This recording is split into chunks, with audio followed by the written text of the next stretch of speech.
प्रिय भाई बहनों, आज की रोटी की घर सदस्य व्यक्तियों के लिए यीशु ख्रिस्तांची मधुर नावाचे सप्रेम नमस्कार। आज की दिनांक 21 एप्रिल 2025 सोमवार। तो आत्मा आहे, स्त्री माझ्यावर विश्वास ठेव, वेळ येत आहे की तुम्ही फक्त या पर्वतावर किंवा येरुशलेममध्ये नव्हे तर प्रत्येक ठिकाणी पित्याची उपासना कराल। योगान अध्याय 4 21 वचन। जुना करारमध्ये इस्रायेलच्या लोकांनी समारिया आणि येरुशलेममध्ये परमेश्वराची उपासना केली।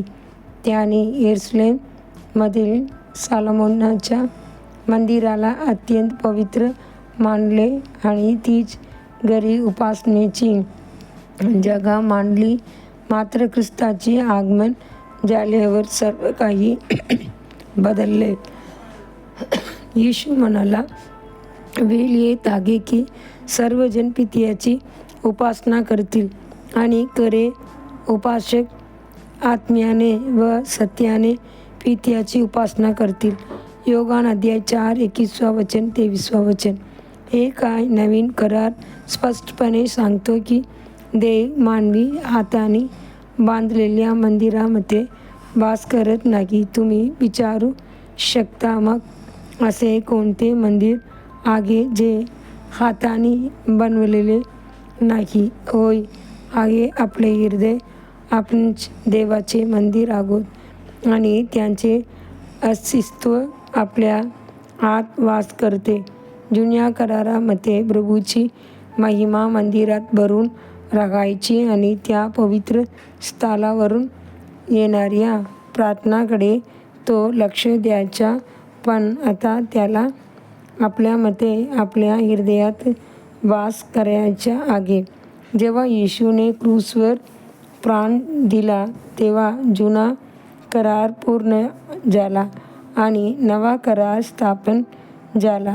त्या आधीपर्यंत देवाची उपस्थिती फक्त पवित्र स्थळी मर्यादित होती, पण जेव्हा येशूचे शरीर मारले गेले, चित्र भिन्न झाले, तेव्हा एक अद्भुत गोष्ट घडली।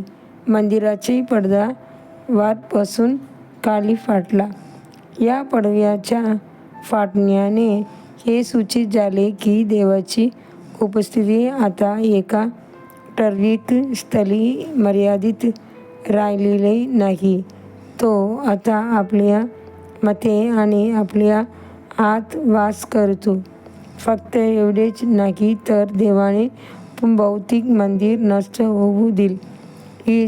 70 मध्ये सम्राट डायशने येरुशलेममधील मंदिर उद्ध्वस्त केले आणि हे सिद्ध झाले की आपण त्यांची मुले जात त्यांचे वास्तव्यस्थान आहोत। आपण जिथे जिथे त्याच्या नावाने एकत्र येतो तिथे तो आपल्या मध्ये उपस्थित असतो।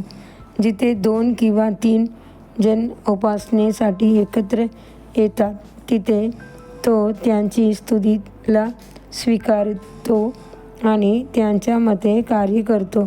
देवाचे संताने, तुम्हाला माहीत नाही का की तुम्ही देवाचे मंदिर आहात आणि देवाची आत्मा तुमच्यामध्ये वास करतो? कोरिंथीकर 3 अध्याय 16 वचन। तुमचे शरीर प्रभूकडेच आहे, आतुरतेने विचार करावा। असा वचन तुमचे शरीर तुमचे नसून ते देवाकडून मिळालेल्या पवित्र आत्म्याच्या मंदिर आहे हे तुम्हाला माहीत नाही काय? 1 कोरिंथीकर 6 अध्याय 19 वचन। आजच्या बायबल वाचन सकाळी 2 सामुएल अध्याय 12 आणि 13, संध्याकाळी लूक अध्याय 16। धन्यवाद।